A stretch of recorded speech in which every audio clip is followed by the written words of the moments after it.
많은 사람이 최고의 권력자가 되고 싶어 합니다. 그래서 천문학적인 돈을 사용하고 많은 시간을 들여서 한 발 한 발 그 권력의 정점에 가까워지려고 그렇게 노력하고 있습니다. 그렇다면 왜 이처럼 천문학적인 돈을 사용하고 많은 시간을 들여서 최고의 권력자의 자리에 오르기를 그들은 갈망할까요? 더 많은 돈을 보통 사람보다 더 쉽게 끌어모을 수 있기 때문은 아닐까 하고 생각을 해봅니다. 우리나라는 전임 대통령이 강연을 다닌다고 천문학적인 강사료를 받지는 않는 것 같습니다. 그러나 미국은 전혀 다릅니다. 전임 대통령의 책과 그가 참석하는 행사 또한 그를 강사로 초빙한 단체는 상상을 초월하는 금액을 그에게 지불해야 합니다. 한 예를 들면 버락 오바마 전 미국 대통령은 강사료가 무려 50만 달러이고 그의 아내 역시 30만 달러가 넘는 강사료를 받고 있는데 이것을 우리나라 돈으로 환산해보면 6억 3천만 원과 그리고 3억 8천만 원에 이를 정도의 많은 강사료를 받습니다. 그러면 국회의원은 또 다를까요? 많은 경우 국회의원 선거책에 밝힌 그 재산 내역과 임기를 마실 때의 재산 그리고 계속 몇 번에 걸쳐서 국회의원직을 맡고 있는 사람은 보통 서민들이 평생 노력해도 만져보지 못할 만큼의 재산이 증가해 있다는 것을 우리는 자료를 통해서 알 수 있습니다. 올해 국회의원들의 재산 변동 신고가 3월 31일 자정을 기해서 공개되었습니다. 그리고 많은 국회의원들의 재산이 적게는 몇 억에서 많게는 수십억 원이 증가했다는 것을 신고서에서 발견할 수 있습니다. 여러분, 보통 사람이 그리고 보통 직장인이 1년에 1억을 번다? 쉬운 일이 아닙니다. 1억이 연봉이 안 되는 사람이 더 많습니다. 그런데 국회의원들은 국회 일만 합니다. 그럼에도 불구하고 그들은 1년에 수억에서 수십억 원의 재산이 증가한다. 무엇을 의미하는 것일까요?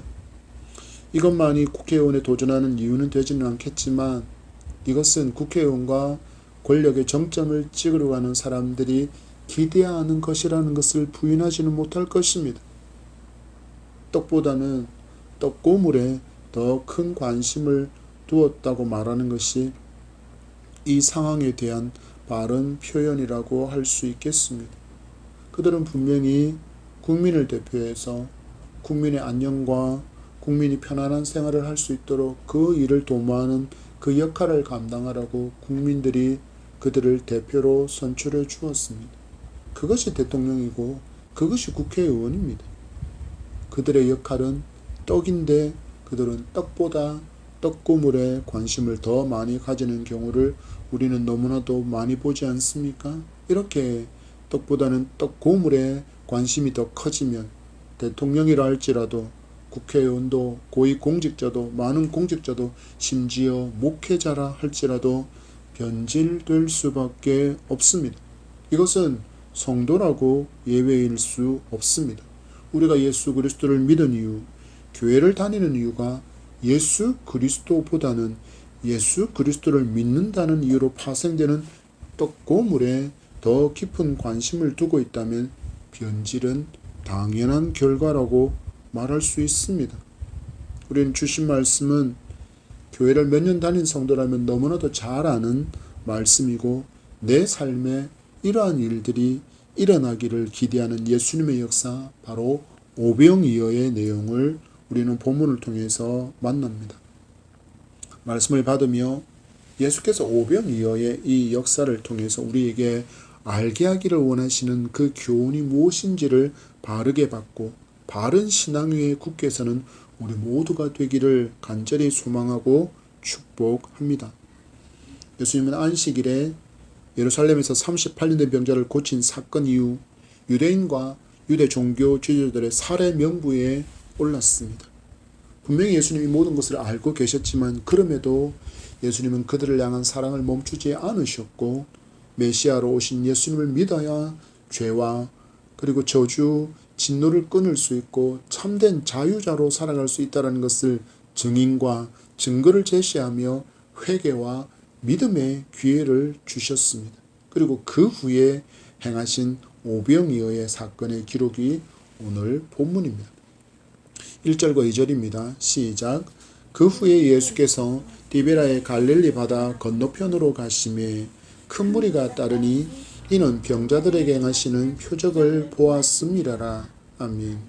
우리는 하나님의 말씀을 받을 때 너무나도 장이 바뀌는 순간순간에 그냥 성경의 한 장이 바뀌었구나 라고 그렇게 여기지만 이것을 거리로 분석을 해보면, 즉 지도를 통하여서 이 내용들을 살펴보면 결코 가볍게 장이 바뀔 수 없다라는 것을 알 수 있습니다. 오늘 본문은 예루살렘에서 무려 100km가 훨씬 더 떨어진 먼 거리를 이동한 후에 일어난 사건에 대한 기록이기 때문입니다. 예수님은 전능하신 능력으로 순간 이동을 하신 것이 아니라 그 먼 거리를 생명 구원을 위해서 한 발 한 발 걸어가셔서 이동하신 거리가 바로 100km가 훨씬 넘는 거리를 걸어가셨습니다. 복음 찬송 내게 있는 향유 옥합 1절 후렴에 보면 이런 가사가 있습니다. 나를 위해 험한 산길 오르신 그 발 걸음마다 크신 사랑 새겨놓았네. 이 가사의 고백이 그대로 옮겨놓은 장면이 바로 1절의 말씀이라 할 수 있겠습니다. 한 영혼을 구원하시기 위해서 주님은 이처럼 먼 길도 마다하지 않으셨습니다. 이렇게 사람들을 사랑하신 주님께서 자기들의 마을에 오셨다는 소문이 순식간에 퍼졌고 이미 예수님께서 행하신 놀라운 표적을 본 사람들이 더 많이 몰려서 마치 구름대처럼 예수님 곁으로 몰려들고 있는 상황입니다. 그래서 2절에 보면 큰 무리가 따랐다고 표현하는 것입니다. 보통 사람들이 전도를 받고 교회를 나오는 이유는 예수 그리스도가 아닌 경우가 훨씬 더 많습니다. 나를 전도한 그 사람과의 친분 때문에 혹은 그가 전한 예수 그리스도의 능력으로 인해서 내 삶의 문제와 어려움과 병고침을 받고자 하는 마음이 어쩌면 더 교회에 온 본질적인 이유라 할 수 있을 것입니다. 지금 예수님께로 몰려온 큰 무리 또한 그러한 사람들이었습니다. 병자들에게 행하시는 표적을 보았음이라라. 이건 나쁜 일도 잘못된 일도 아닙니다. 내게 결핍과 아픔, 고통, 절망의 문제가 있어서 이것을 주님께서 해결해 주십사. 내게 전도한 그 사람이 말한 것처럼 예수님을 믿으면 병도 고침받고 어려움도 해결받고 힘겹고 고통스러운 곳에서 자유함을 얻을 수 있다, 마음의 평안을 얻을 수 있다는 그 메시지를 듣고 교회에 찾아온 것은 결코 나쁜 일이 아니고 잘못된 일도 아닙니다. 그리고 누구에게도 책망 들을 일은 전혀 아닙니다. 예수님도 이런 목적으로 찾아온 사람들이지만 그들을 책망하지 않으시기 때문입니다. 3절과 4절을 보십시오. 시작. 예수께서 산에 오르사 제자들과 함께 거기 앉으시니 마침 유대인의 명절인 유월절이 가까운지라.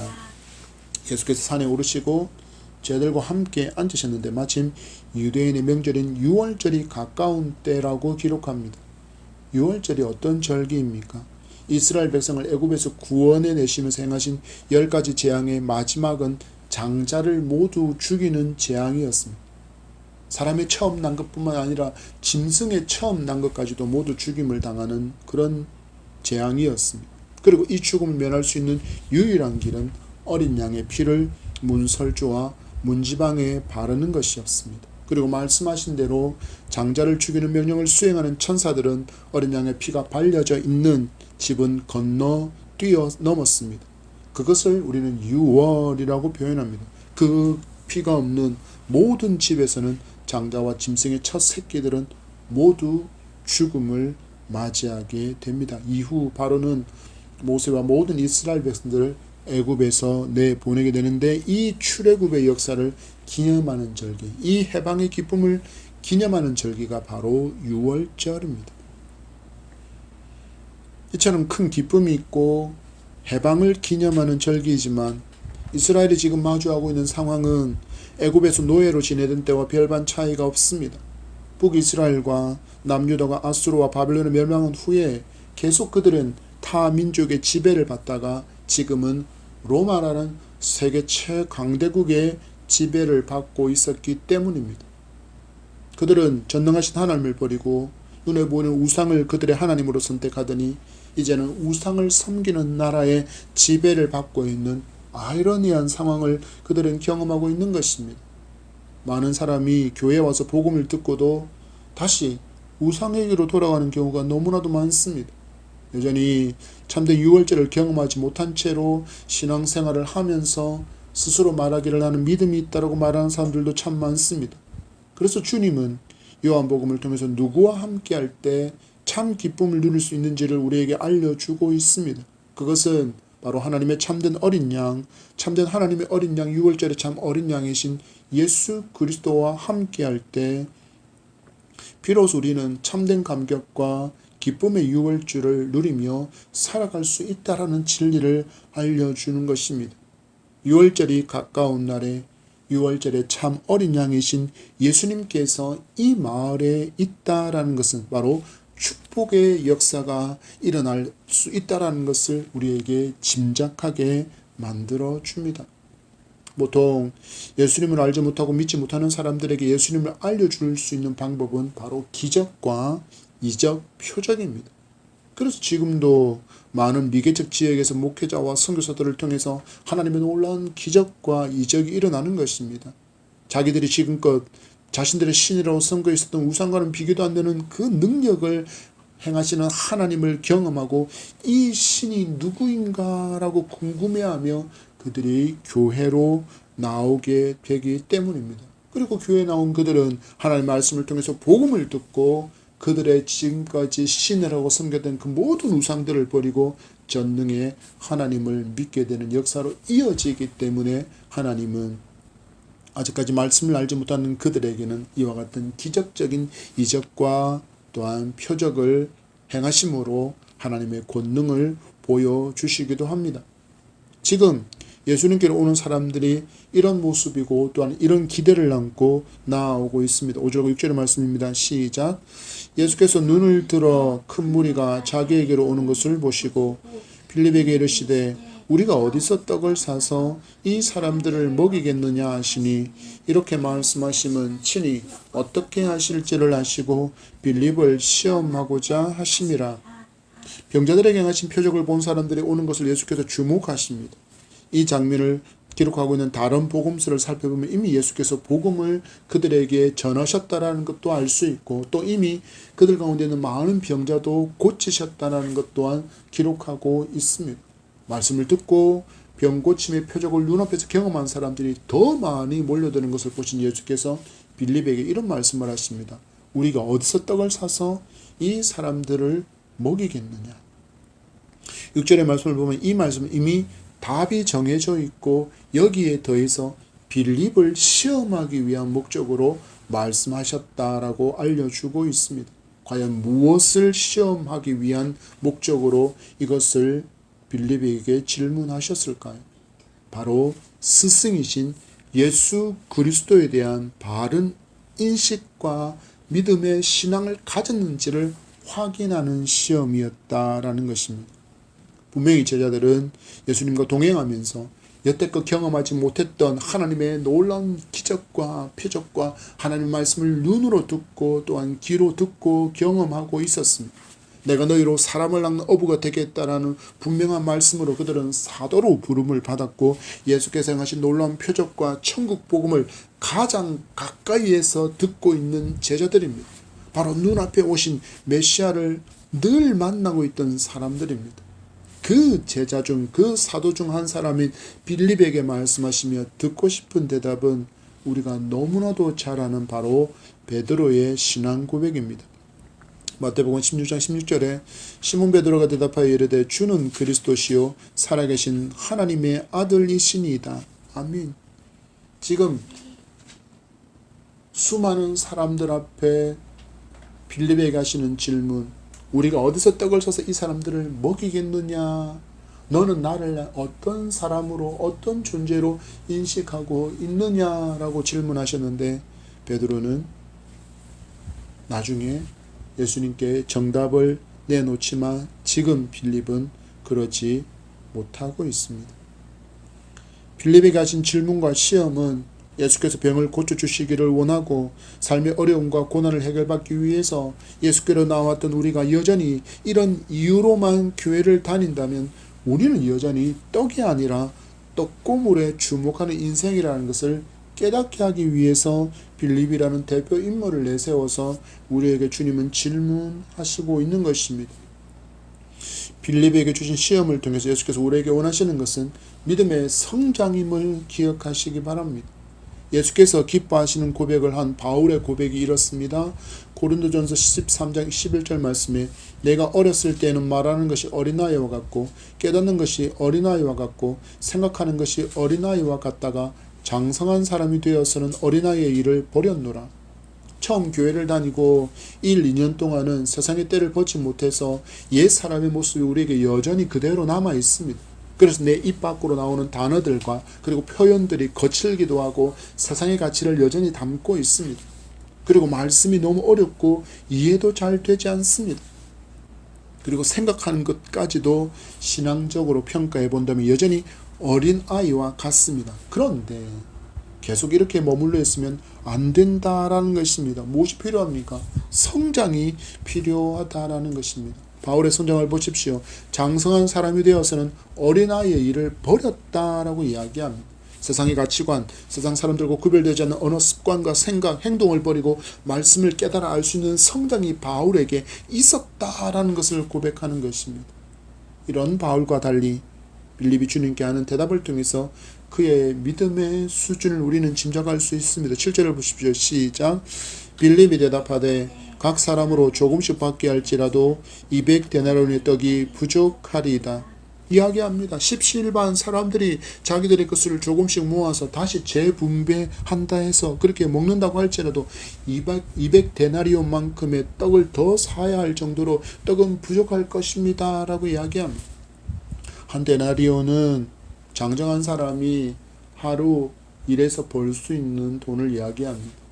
200데나리온은 결코 작은 돈이 아닙니다. 잘 생각해 보시오 여러분. 얼마나 똑똑합니까? 이 짧은 시간에 상황을 간파하고 부족한 부분까지 싹 계산해냅니다. 만약에 일반 직장인이었다면 유능한 사원으로 칭찬받고 높은 인사 고과를 평가받아야 마땅하지만 빌립은 사람을 살리는 업으로서의 사명을 받고 부름받은 사도입니다. 무엇이 먼저였을까요? 계산이 아니라 자기에게 지금 질문하시는 예수님을 주목해야 했습니다. 그는 예수님의 능력을 신뢰해야 했습니다. 지금까지 예수님께서 보여주신 그 표적을 깊이 생각했다면 그 능력이 누구로부터 주어진 것인지를 깊이 생각해 보았다면 이런 수학적인 계산이 아니라 주님을 신뢰하는 신앙의 고백이 그에게서 나와야 했다라는 것입니다. 그러나 빌립은 예수님의 이 시험에 미끄덩하고 맙니다. 그리고 그때 또 한 제자가 등장합니다.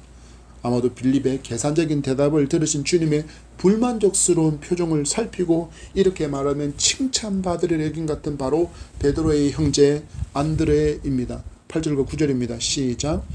제자 중 하나 곧 시몬 베드로의 형제 안드레가 예수께 여짜오되 여기 한 아이가 있어 보리떡 5개와 물고기 2마리를 가지고 있나이다.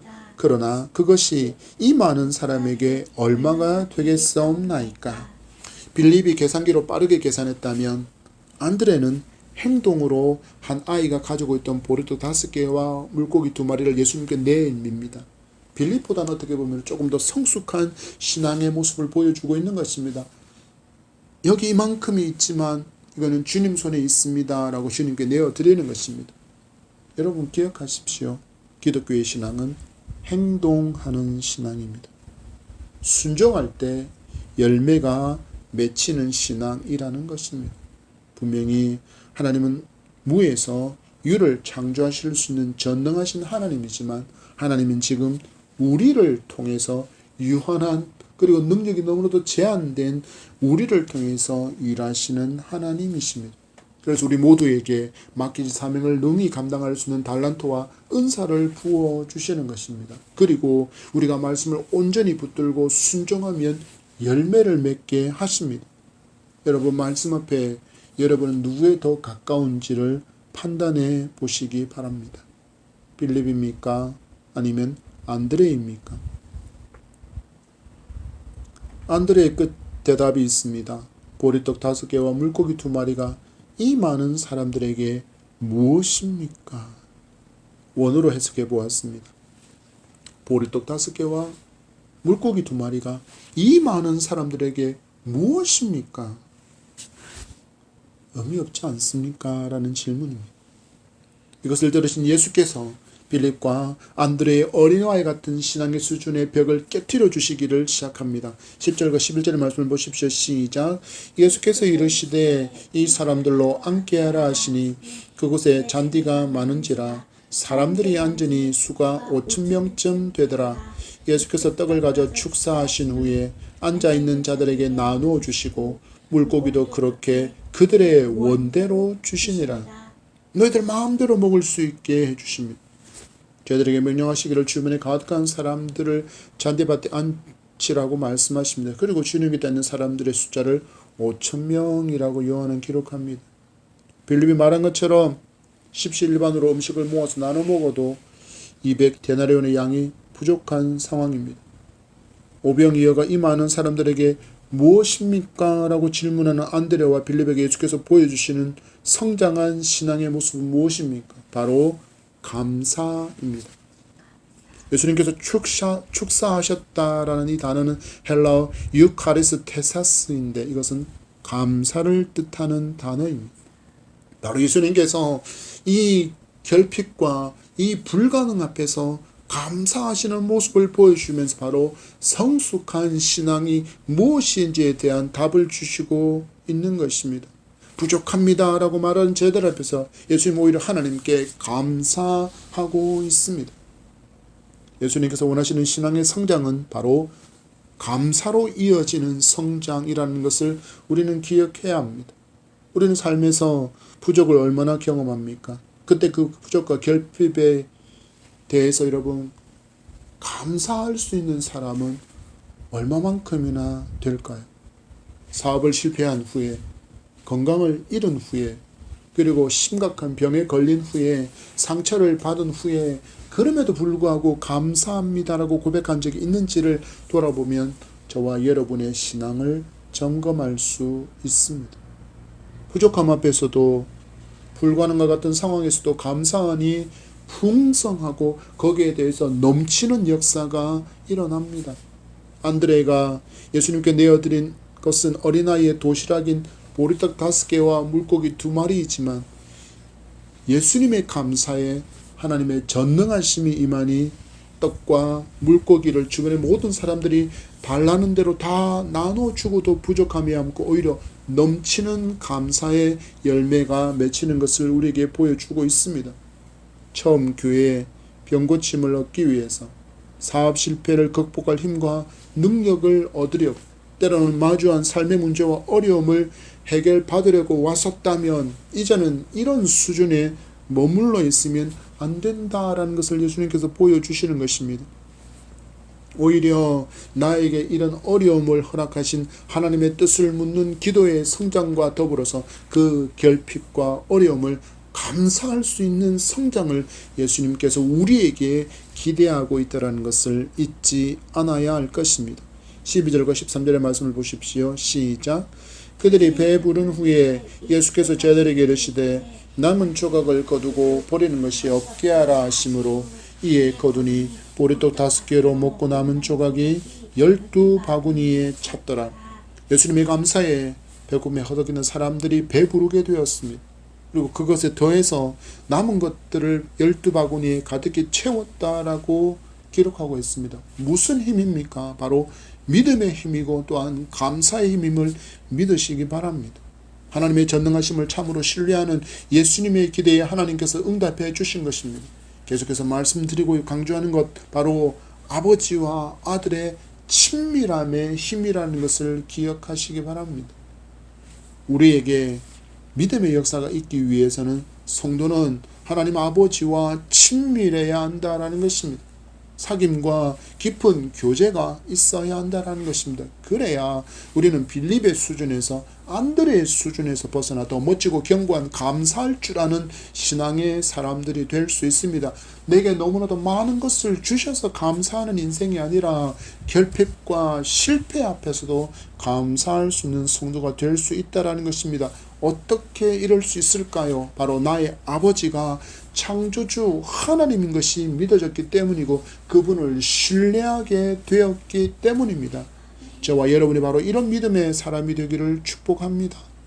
세상의 모든 것을 잃어버려도 예수님 한 분만을 원하고 예수님 한 분만으로 만족하는 믿음의 사람으로 살아갈 힘은 바로 예수님께서 신뢰하신 하나님을 저와 여러분도 더욱 신뢰하는 것입니다. 욥은 고난을 당했습니다. 우리가 상상할 수도 없을 만큼의 엄청난 고난을 당했지만 결국 그에게 좋은 것을 주시기 위한 하나님께서 허락하신 고난이고 결핍이었습니다. 그리고 그는 그 속에서 하나님을 기대하며 인내했고 결국 욥은 더 좋은 것을 얻게 되었습니다.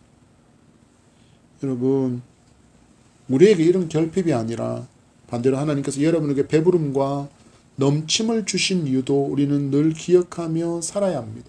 곧 하나님의 마음으로 배고픈 다른 이들을 살리고 배부르게 하기를 원하시는 그 하나님의 마음이 여러분에게 넘침과 그리고 남음을 주셨다라는 것을 기억해야 합니다. 이것을 잃어버리면, 이 하나님의 뜻을 우리가 잃어버리면 우리는 또 떡이 아니라 떡 고물에 주목하는 사람처럼 살게 됩니다. 어떻게 살게 될까요?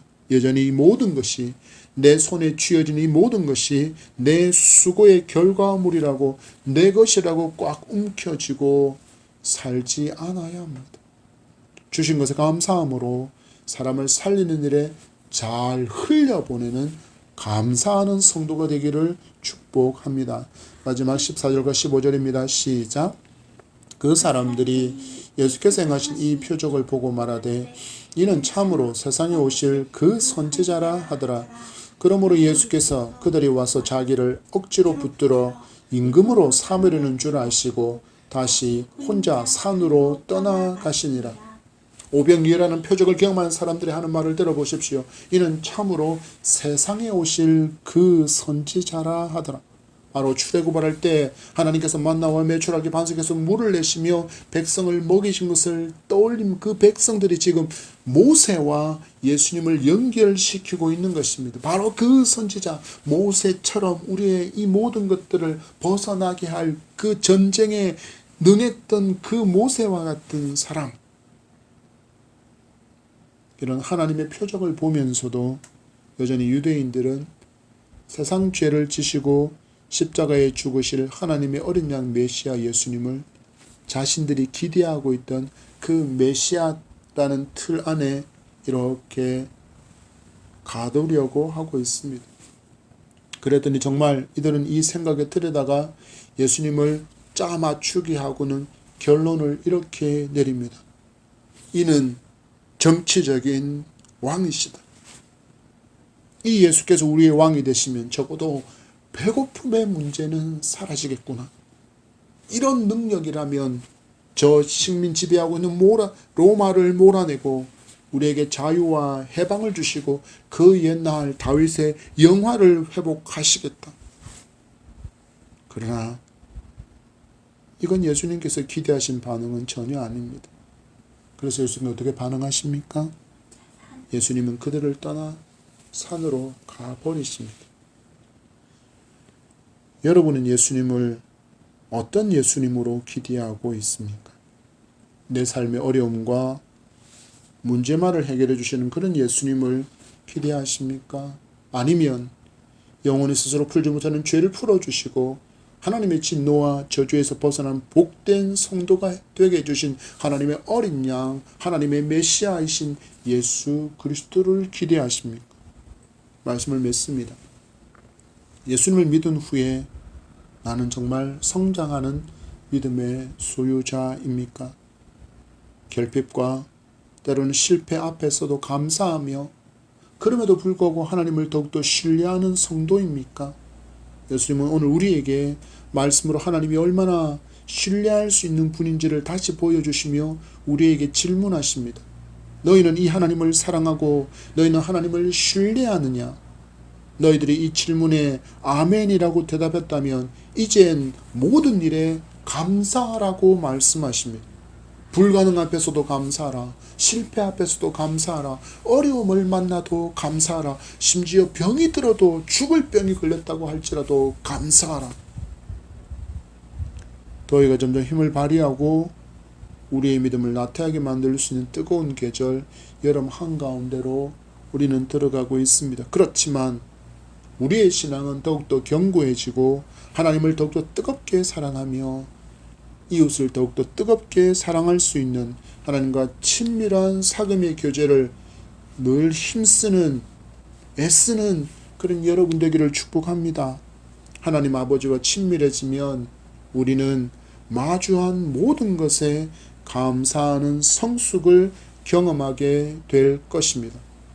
감사하라. 더욱 감사하라. 오늘 주신 말씀 붙들고 감사가 넘치는 멋진 예담 형의 성도로 살아가는 우리 모두가 되기를 축복합니다.